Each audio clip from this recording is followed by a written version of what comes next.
बिस्मिल्लाहिर्रहमानिर्रहीम। अस्सलाम वालेकुम डियर स्टूडेंट्स। आज हम डॉन ऑफ मॉडर्न फिजिक्स का नेक्स्ट लेक्चर पढ़ने जा रहे हैं। आज हम क्या पढ़ेंगे? क्वांटम थ्योरी ऑफ रेडिएशन, या आसान अल्फाज में इसको हम क्या कहते हैं? Planck's theory.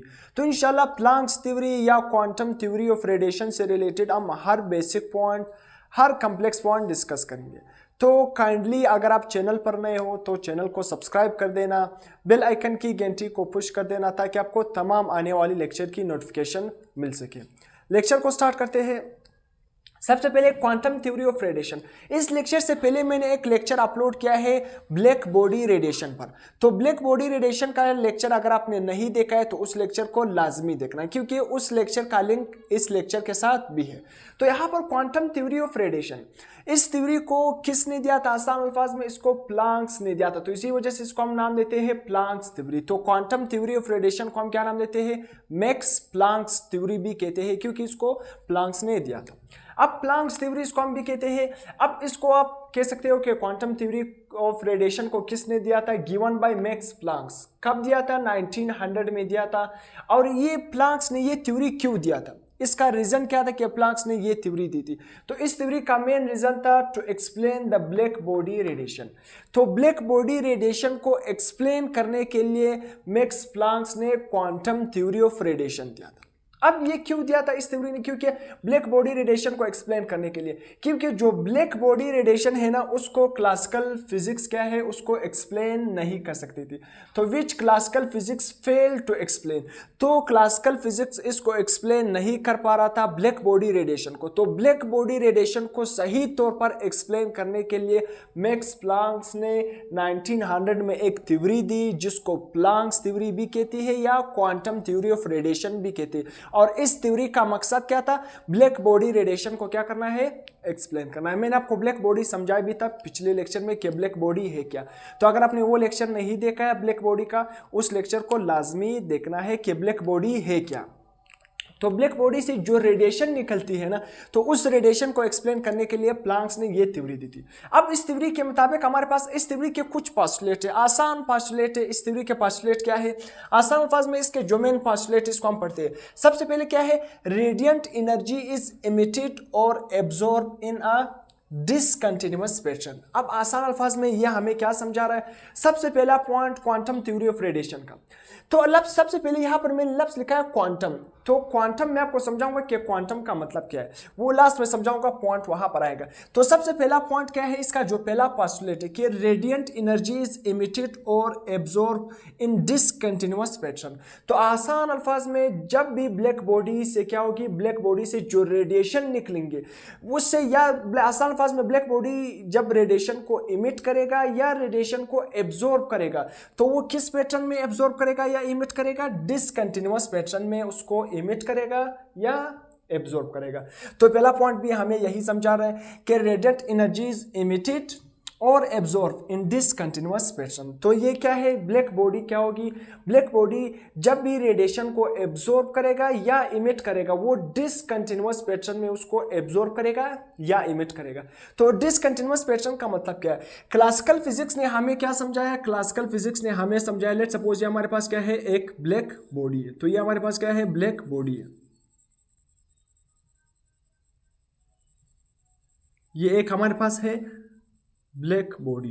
तो ब्लैक बॉडी से अगर ये रेडिएशन को इमिट कर रहा है या रेडिएशन को एब्जॉर्ब कर रहा है, तो ये डिसकंटिन्यूअस क्या है? डिसकंटिन्यूअस पैटर्न में ये क्या करेगा? रेडिएशन को इमिट करेगा, ये एब्जॉर्ब करेगा। डिसकंटिन्यूअस का मतलब क्या है? लेट्स सपोज इस जो ब्लैक बॉडी ने रेडिएशन को इमिट किया, एक बार यहां पर किया, फिर यहां पर किया, फिर यहां पर किया, तो एक किस्म का डिसकंटिन्यूअस पैटर्न है। जबकि हमारे पास क्लासिकल फिजिक्स क्या कह रहा था? क्लासिकल फिजिक्स ये कह रहा था कि जो ब्लैक बॉडी से रेडिएशन इमिट होती है या एब्जॉर्ब होती है, वो कंटिन्यूअस मैनर में होती है। तो इसी वजह से ये क्लासिकल फिजिक्स की क्या थी? थोड़ा सा लिमिटेशन था उसमें। ये क्या था? थोड़ा सा और मॉडिफिकेशन उसमें अगर आप करोगे तो क्लासिकल थ्योरी भी क्या हो जाएगी? सही हो जाएगी। तो क्लासिकल थ्योरी ने क्या किया था? उसने ये बताया कि जो ब्लैक बॉडी से रेडिएशन इमिट होती है, तो एक किस्म का क्या है? इस तरह कंटिन्यूअस पैटर्न में, इस तरह क्या है? कंटिन्यूअस पैटर्न में एनर्जी क्या होती है? उससे रिलीज होती है। तो एनर्जी क्या होती है? क्लासिकल फिजिक्स के मुताबिक एनर्जी कंटिन्यूअस पैटर्न में रिलीज होती है, जबकि प्लैंक्स ने जो थ्योरी थी उसने बताया कि जो एनर्जी या रेडिएशन ब्लैक बॉडी से रिलीज होती है उस किस पैटर्न में रिलीज होती है, डिसकंटिन्यूअस पैटर्न में रिलीज होती है या एब्जॉर्ब करती है। तो ये पहला पॉइंट है, रेडिएंट एनर्जी इज इमिटेड और एब्जॉर्ब इन डिसकंटिन्यूअस पैटर्न। तो ये एनर्जी को एब्जॉर्ब कर रहा है या इमिट कर रहा है ब्लैक बॉडी, तो वो किस पैटर्न में करेगा, डिसकंटिन्यूअस पैटर्न में करेगा। सही है। दूसरा पॉइंट क्या है, रेडिएंट एनर्जी इज इमिटेड और absorb in the form of a small packet called quanta. तो ये दूसरा पॉइंट क्या है, जो हमारे पास radiant energy, black body radiant energy को अगर एब्जॉर्ब कर रहा है या इमिट कर रहा है, तो वो किस फॉर्म में एब्जॉर्ब करेगा या इमिट करेगा, आसान अल्फाज में इन the form of small packet. Small packet की फॉर्म में एनर्जी को क्या करेगा, एब्जॉर्ब करेगा या इमिट करेगा। उस स्मॉल पैकेट को हम क्या नाम देते हैं, क्वांटा। उस स्मॉल पैकेट को हम नाम देते हैं क्वांटा का नाम देते हैं। तो क्वांटा क्या है, क्वांटा आसान अल्फाज में मैक्स प्लैंक ने बताया कि हमारे पास जो ब्लैक बॉडी है अगर वो एनर्जी को इमिट कर रहा है या एनर्जी को एब्जॉर्ब कर रहा है तो वो किस फॉर्म में कर रहा है, स्मॉल पैकेट्स की फॉर्म में, और उस स्मॉल पैकेट्स को हम क्या नाम देते हैं, क्वांटा। तो अब स्मॉल पैकेट में यहां पर एक दो पैकेट बनाता हूं, जिस तरह क्या है ये, तो आसान अल्फाज में ये हमारे पास क्या बन गया, एक पैकेट बन गया। उसी तरह ये क्या है हमारे पास, एक पैकेट बन गया।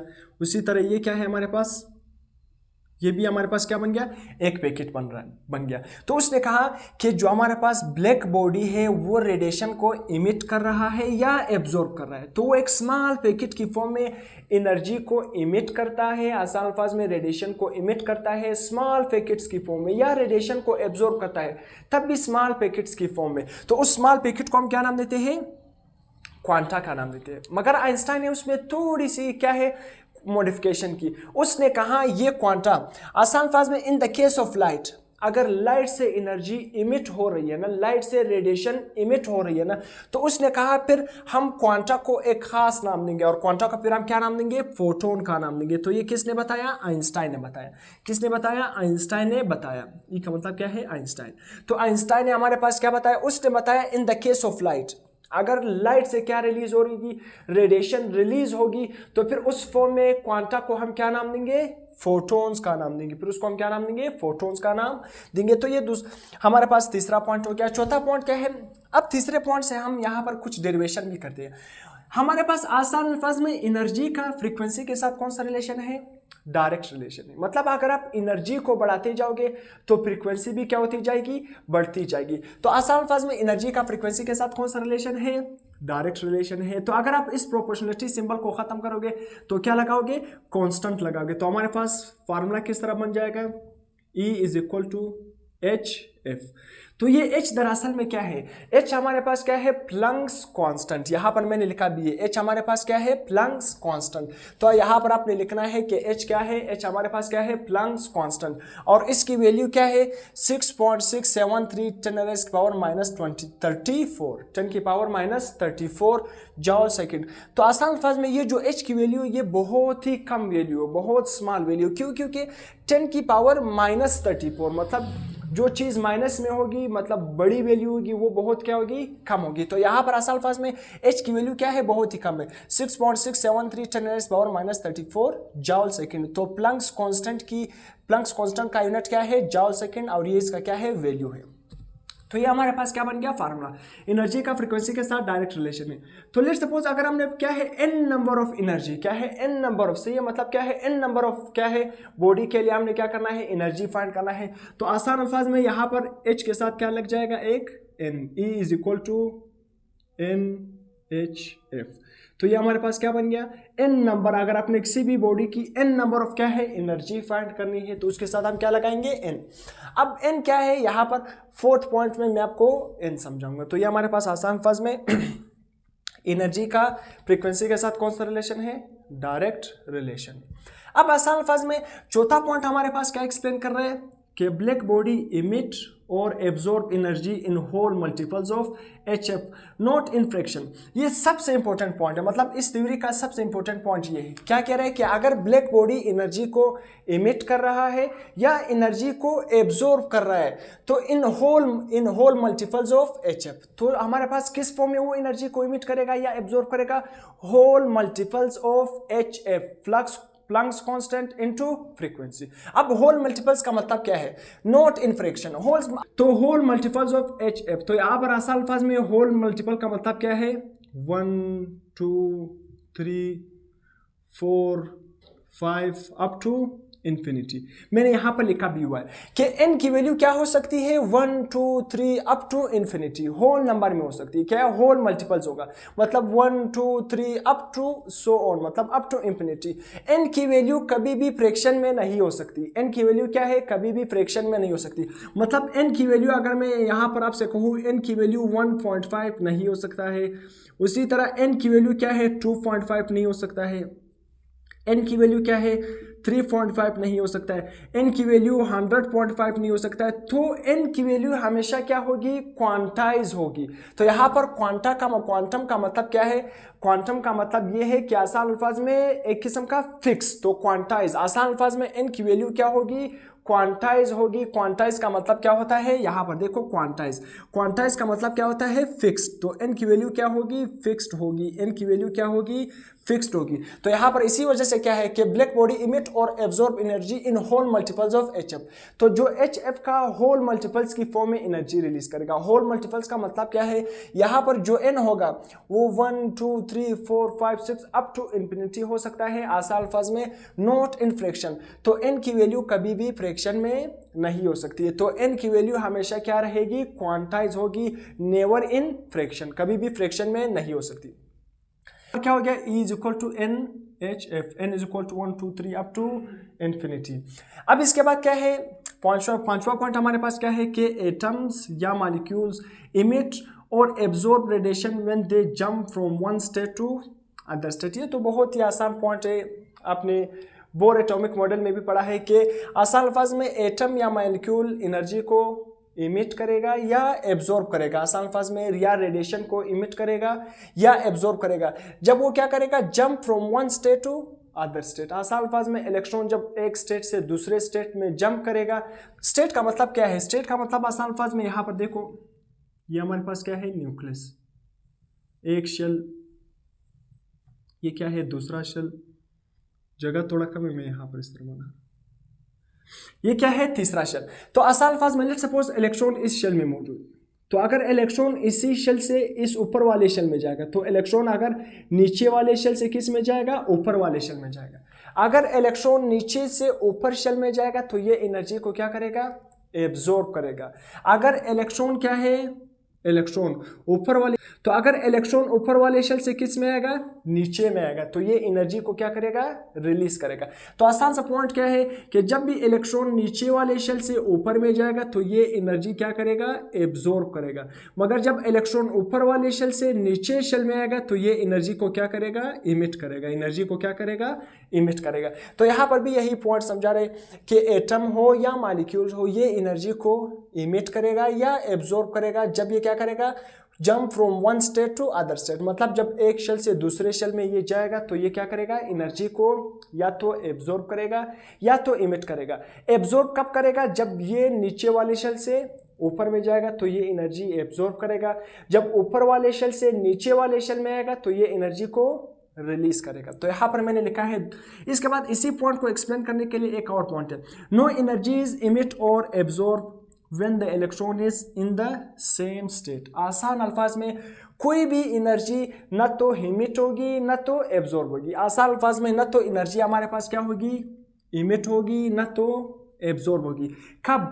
when the electron is in the same state। अगर इलेक्ट्रॉन देखो, लेट सपोज मैं यहाँ पर एक इलेक्ट्रॉन बना रहा हूँ, अगर ये इलेक्ट्रॉन इस शेल में यहाँ पर इसने जंप कर लिया, फिर यहाँ पर जंप कर लिया, फिर यहाँ पर, फिर यहाँ पर, फिर यहाँ पर, मतलब इलेक्ट्रॉन इसी शेल में क्या कर रहा है? जंप कर रहा है, मतलब शेल को चेंज नहीं कर रहा है। तब इलेक्ट्रॉन न तो एनर्जी को एब्जॉर्ब करेगा न तो एनर्जी को इमिट करेगा। जब तक इलेक्ट्रॉन का स्टेट सेम रहेगा न तो एनर्जी ये इमिट करेगा ना तो एनर्जी ये एब्जॉर्ब करेगा। इसके बाद आसान अल्फाज में हमारे पास क्या है, डेल्टा ई। तो आसान अल्फाज में इलेक्ट्रॉन जब नीचे से ऊपर शेल में जाएगा तो एनर्जी को एब्जॉर्ब करेगा, या ऊपर वाले शेल से नीचे में आएगा तो ये एनर्जी को क्या करेगा, रिलीज करेगा। तो आसान अल्फाज में जो एनर्जी का डिफरेंस होगा फिर उसको हम किस तरह लिखेंगे, डेल्टा ई। तो चेंज इन एनर्जी किसके इक्वल होगा, एच एट के इक्वल होगा। तो जो इमिशन ऑफ एनर्जी है वो क्या है, क्वांटाइज है। तो इमिशन ऑफ एनर्जी क्या है, क्वांटाइज। जो एनर्जी हमारे पास इमिट हो रही है वो किस फॉर्म में इमिट हो रही है, क्वांटाइज फॉर्म में इमिट हो रही है। एनर्जी किस फॉर्म में इमिट हो रही है, क्वांटाइज फॉर्म में इमिट हो रही है। क्योंकि यहाँ पर भी मैंने आपको बताया, देखो एन की वैल्यू हमेशा क्या हो सकती है, फिक्स हो सकती है, 1 2 3 अप टू इन्फिनिटी। मतलब एन की वैल्यू हमेशा क्या होगी, फिक्स होगी, फ्रैक्शन में कभी भी नहीं हो सकती है। इसके बाद क्या है, इमिशन ऑफ एनर्जी भी क्या होगी, क्वांटाइज होगी। जब एन की वैल्यू फिक्स होगी तो आसान अल्फाज में एनर्जी भी क्या होगी, क्वांटाइज होगी, फिक्स होगी। अब यहाँ पर एच की वैल्यू तो आपको पता है, प्लैंक्स कांस्टेंट, ये एच की वैल्यू है।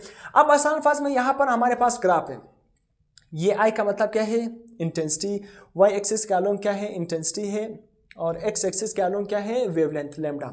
अब इसको मैंने आपको ब्लैक बॉडी रेडिएशन में भी ये ग्राफ समझाया था।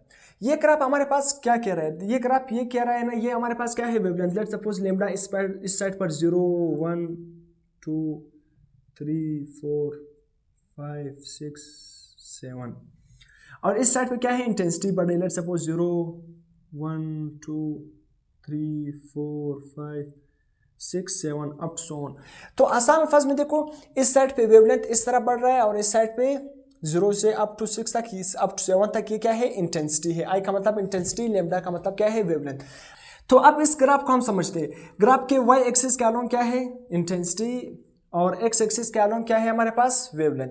तो आसान अल्फाज में अगर आप वेवलेंथ को क्या करोगे, कम करोगे, तो आसान अल्फाज में इंटेंसिटी क्या होती जाएगी, बढ़ती जाएगी। देखो वेवलेंथ पहले क्या है, लेट्स सपोज वेवलेंथ हमारे पास 7 है। जब हम वेवलेंथ को कम कर रहे हैं तो देखो इंटेंसिटी क्या हो रही है, बढ़ रही है। तो इंटेंसिटी क्या हो रही है, बढ़ रही है।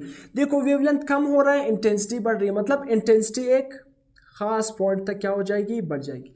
मतलब इंटेंसिटी एक खास पॉइंट तक बढ़ जाएगी, फिर उसके बाद इंटेंसिटी नहीं बढ़ेगी। फिर उसके बाद क्या होगी, इंटेंसिटी नहीं बढ़ेगी। ये हमें कौन बता रहा है, प्लैंक्स थ्योरी बता रहा है। प्लैंक्स थ्योरी ये बता रहा है जब आप वेवलेंथ को कम करोगे तो इंटेंसिटी क्या होती जाएगी, बढ़ती जाएगी, और एक खास पॉइंट तक इंटेंसिटी क्या हो जाएगी, बढ़ जाएगी। फिर उसके बाद इंटेंसिटी नहीं बढ़ेगी, फिर उसके बाद इंटेंसिटी नहीं बढ़ेगी। अब क्लासिकल थ्योरी क्या समझाता है, क्लासिकल थ्योरी का ग्राफ हमारे पास क्या है, ये डॉटेड वाला है। ये कौन सा ग्राफ है, क्लासिकल।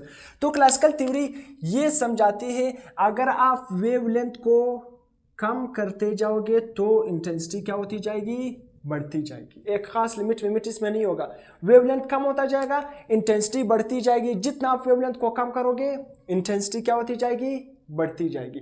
तो वेवलेंथ और इंटेंसिटी में क्या है, इनवर्स रिलेशन तो है, मगर यहाँ पर आपको एक खास लिमिट नहीं बता रहे। क्लासिकल थ्योरी कोई खास लिमिट नहीं बता रहे। अगर आप वेवलेंथ को कम करते जाओगे तो इंटेंसिटी, देखो ये ग्राफ, इंटेंसिटी क्या है, बढ़ती गई बढ़ती गई बढ़ती गई अप टू इन्फिनिटी। ये हमारे पास क्या है, इन्फिनिटी तक, अप टू इन्फिनिटी। तो अब तक कहाँ तक, इन्फिनिटी तक। तो ये हमारे जो डेली लाइफ में तब भी ये एप्लीकेबल नहीं है। देखो मैंने आपको एग्जांपल दिया था ना, जब आप एक इलेक्ट्रिक ओवन उठाते हो, उसके अंदर लेट सपोज कोई भी आप खाना उसके अंदर रखते हो ना, तो वो खाना को गर्म करता है। अगर आप टेम्परेचर को बढ़ाते जाओगे तो इंटेंसिटी भी बढ़ती जाएगी एक खास लिमिट तक। ऐसा नहीं है कि अगर आप टेम्परेचर को बढ़ा रहे हो तो इंटेंसिटी बढ़ रही है, टेम्परेचर को बढ़ा रहे हो इंटेंसिटी, तो एक ऐसा टाइम का वो ब्रस्ट कर जाएगा, वो डिस्ट्रॉय हो जाएगा। तो ये क्या है, डेली लाइफ में भी एप्लीकेबल नहीं है। तो अगर आप आसान अल्फाज में वेवलेंथ को कम करोगे तो इंटेंसिटी बढ़ जाएगी, मगर एक खास पॉइंट तक इंटेंसिटी बढ़ जाएगी, फिर उसके बाद इंटेंसिटी नहीं बढ़ेगी। तो ये हमें कौन बता रहा है, या हमें प्लैंक्स थ्योरी बता रहा है। जबकि क्लासिकल थ्योरी ने हमें ये बताया अगर आप वेवलेंथ को कम करोगे तो इंटेंसिटी क्या होती जाएगी, बढ़ती जाएगी, उसका कोई भी लिमिट नहीं होगा, मतलब इंटेंसिटी बढ़ती जाएगी अप टू इन्फिनिटी। तो इसी वजह से यहाँ पर क्लासिकल थ्योरी क्या हो गई, फेल हो गई। तो ये जो रिजल्ट हमने एक्सपेरिमेंट किया, तो प्लैंक्स ने जब एक्सपेरिमेंट किया तो हमारे पास ग्राफ इस तरह आ गया। तो ये ग्राफ किसका है, डॉटेड लाइन का ग्राफ, यहाँ पर क्लासिकल थ्योरी का है। तो यहाँ पर एक हमारे पास एक और थ्योरी है, थ्योरी नहीं है, ला है हमारे पास। कौन सा ला है, पैरेलल बुक में आप देखोगे वो क्लासिकल थ्योरी का जो ग्राफ है वो कौन सा ला हमारे पास एक्सप्लेन कर रहा है, रेलिच जीन्स ला। रेलिच जीन्स ला हमारे पास क्या है, ये हमारे पास आसान सवाल है ना। इसने कहा कि एनर्जी का वेवलेंथ की पावर 4 के साथ कौन सा रिलेशन है, इनवर्स रिलेशन है। तो energy is inversely proportional to the 4th power of the wavelength. और यहाँ पर ये सिग्मा क्या है, ये हमारे पास क्या है, कांस्टेंट है। ये अब मैंने आपको ब्लैक बॉडी रेडिएशन में भी पढ़ाया था कि बोल्ट्जमैन स्टीफन्स कांस्टेंट लॉ, वहां पर मैंने आपको पढ़ाया था। तो एनर्जी का वेवलेंथ की पावर 4 के साथ कौन सा रिलेशन है, इनवर्स रिलेशन है। तो ऊपर क्या है हमारे पास, कांस्टेंट है। तो ये हमारे पास क्या है, क्लासिकल थ्योरी का ये जो हमारे पास क्या है, रेले-जीन्स लॉ। तो रेले-जीन्स लॉ का ये हमारे पास क्या है, मैथमेटिकल फॉर्म है। कौन सा फॉर्म है, मैथमेटिकल फॉर्म है कि energy is inversely proportional to the 4th power of wavelength. तो क्लासिकल थ्योरी हमारे पास एक किस्म का कौन सा पॉइंट बता रहा है, यूवी कैस्ट्रोफी। कैस्ट्रोफी का मतलब क्या है, कैस्ट्रोफी का मतलब क्या है, डिस्ट्रक्शन।